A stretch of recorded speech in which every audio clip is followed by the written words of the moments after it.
ಆಚಿ ಮಸಾಲ. ಎಂತ ಅಡಿಗೆಯ ರುಚಿಯಾಗೋ ರಹಸ್ಯವು 20 ರೂಪಾಯಿ. ಸ್ವಾತಂತ್ರ್ಯ ದಿನಾಚರಣೆಯ ಶುಭ ದಿನದಂದು ಸಮಾಜ ಸೇವೆಯ ಸಂಕಲ್ಪದೊಂದಿಗೆ ಎಚ್.ಕೆ. ಪಾಟೀಲ್ ಸೇವಾ ತಂಡದಿಂದ ನಿಮ್ಮ ಸೇವೆಗೆ ಅವಕಾಶ ಕೊಡಿ ಸಮಾವೇಶ ಆಯೋಜಿಸಲಾಗಿತ್ತು.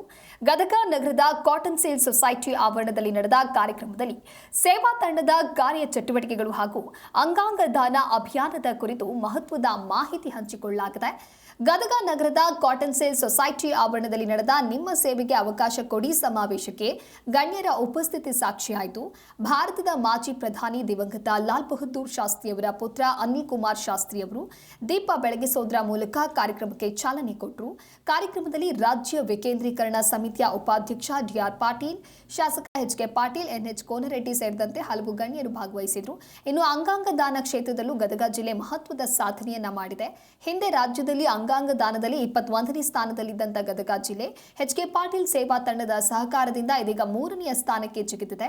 ಅಕ್ಟೋಬರ್ ತಿಂಗಳಿನ ಒಳಗೆ ಗದಗ ಜಿಲ್ಲೆಯನ್ನ ಅಂಗಾಂಗ ದಾನದಲ್ಲಿ ರಾಜ್ಯದಲ್ಲೇ ಮೊದಲ ಸ್ಥಾನಕ್ಕೆ ತರುವಂತಹ ಗುರಿಯೊಂದಿಗೆ ಸೇವಾ ತಂಡ ಕಾರ್ಯಪ್ರವೃತ್ತವಾಗಲಿದೆ ಅಂತ ತಂಡದ ನಾಯಕರು ಆಶಯ ವ್ಯಕ್ತಪಡಿಸಿದರು.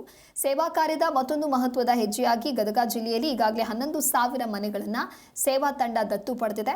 ಸದ್ಯ ಎಚ್.ಕೆ. ಪಾಟೀಲ್ ಸೇವಾ ತಂಡದಲ್ಲಿ 577 ಕ್ಯಾಪ್ಟನ್ಗಳು ಕಾರ್ಯನಿರ್ವಹಿಸ್ತಾ ಇದ್ದಾರೆ. ಪ್ರತಿಯೊಬ್ಬ ಕ್ಯಾಪ್ಟನ್ಗೆ ತಲಾ 50 ಮನೆಗಳ ಜವಾಬ್ದಾರಿಯನ್ನು ವಹಿಸಲಾಗಿದೆ. ಈ ಮನೆಗಳಿಗೆ ಸೇವಾ ತಂಡದ ವತಿಯಿಂದ ಒಟ್ಟು 23 ರೀತಿಯ ಸೇವೆಗಳನ್ನು ಒದಗಿಸುವಂತ ಉದ್ದೇಶವನ್ನ ಹೊಂದಲಾಗಿದ್ದು, ಜನರ ಅಗತ್ಯಗಳಿಗೆ ಸ್ಪಂದಿಸುವಂತ ಮೂಲಕ ಸಮಾಜಮುಖಿ ಕಾರ್ಯಗಳನ್ನು ಮತ್ತಷ್ಟು ವಿಸ್ತರಿಸುವ ಸಂಕಲ್ಪ ಮಾಡಲಾಗಿದೆ. ಒಟ್ಟಲ್ಲಿ ಸ್ವಾತಂತ್ರ್ಯ ದಿನಾಚರಣೆಯಂದು ನಡೆದ ಈ ಸಮಾವೇಶ ಕೇವಲ ಕಾರ್ಯಕ್ರಮಕ್ಕೆ ಸೀಮಿತವಾಗದೆ ಸೇವೆ, ಅಂಗಾಂಗ ದಾನ ಮತ್ತು ಜನಸ್ಪಂದನೆಯ ಮೂಲಕ ಗದಗ ಜಿಲ್ಲೆಯನ್ನ ಮತ್ತಷ್ಟು ಮಾದರಿಯಾಗಿಸುವ ಸಂಕಲ್ಪಕ್ಕೆ ವೇದಿಕೆಯಾಯಿತು.